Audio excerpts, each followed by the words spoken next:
Rise, Meg. The Force will be with you. Hello my dear Megalorians, how are you all doing today? I'm back with another video. So in today's news update we're going to be talking about The Mandalorian Season 3, the ObiWan Kenobi series and more.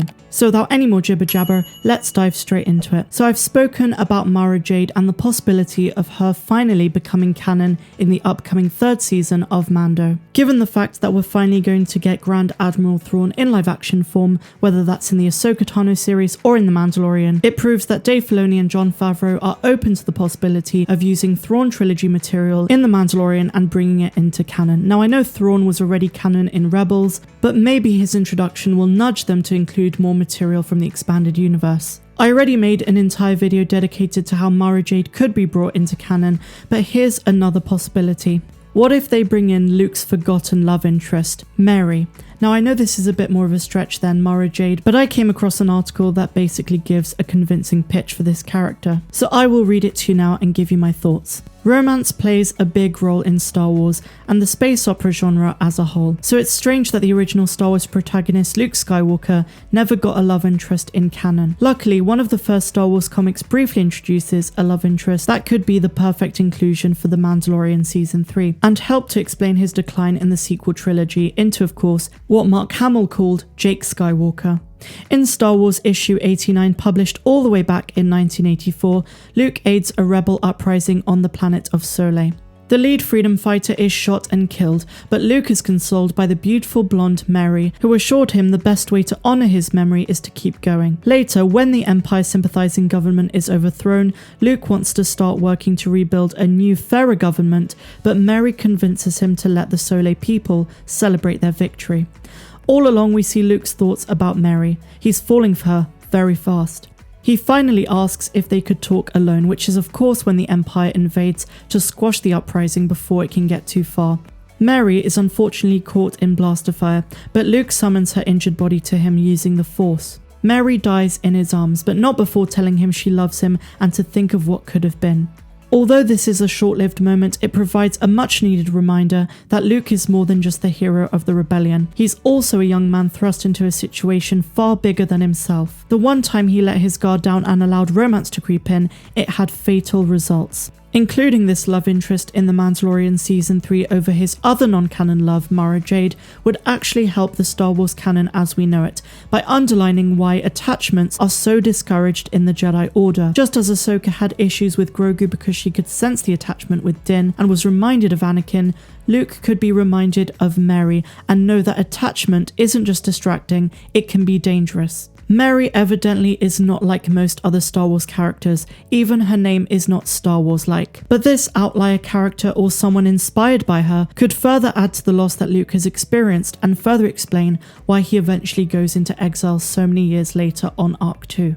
I really enjoyed this article because even if it's Mary or Mara Jade or whoever they bring in as Luke's love interest, they will ultimately have to show loss and devastation in the character of Luke Skywalker if they're going to keep the sequels as they are. If The Mandalorian's Luke Skywalker is the same one that we saw in The Last Jedi, and ultimately he's going to end up in exile, there has to be more to his story than just losing Ben Solo to the dark side. There has to be a very significant event that could make The Last Jedi make a bit more sense. So like I say, if they include Mary or Mara Jade, whoever it is, they should include a love interest that really hits Luke deep when tragedy falls. What do you guys think of this? Are you familiar with Mary? Do you like the idea of including some kind of love interest for Luke in The Mandalorian Season 3? Or would you prefer that they didn't include it whatsoever?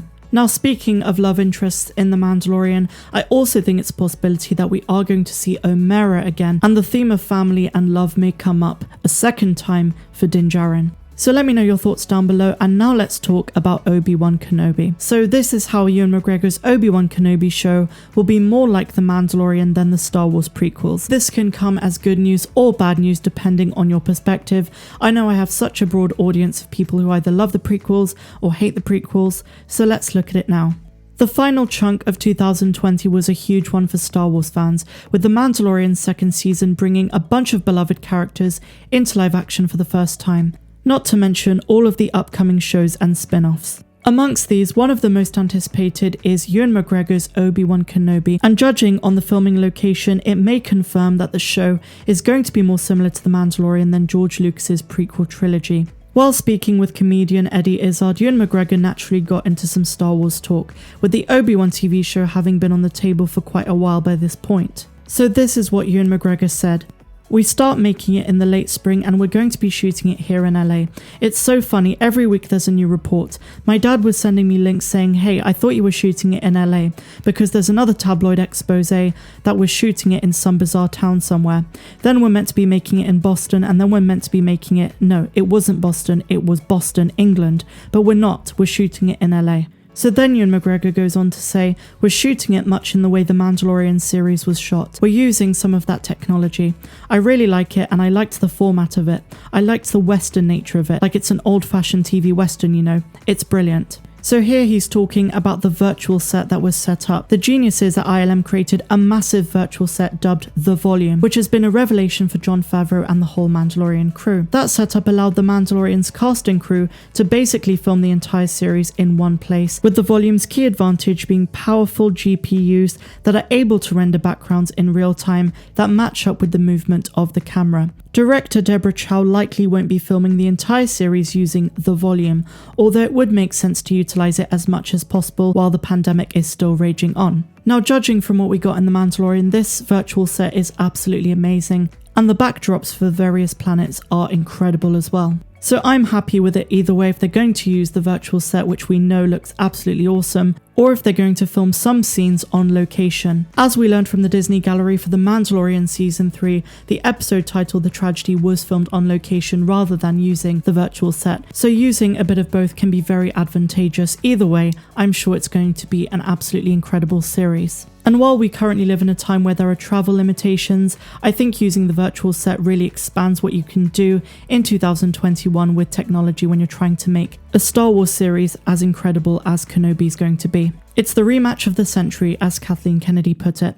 So that is all of the news I have for you guys today. I really hope you enjoyed it. If you did, please be sure to give me a big fat thumbs up down below, subscribe to my channel, and I will see you tomorrow. I'm Star Wars Meg, wishing you all a phenomenal rest of the day, no matter where you dwell in the galaxy. Have a good one.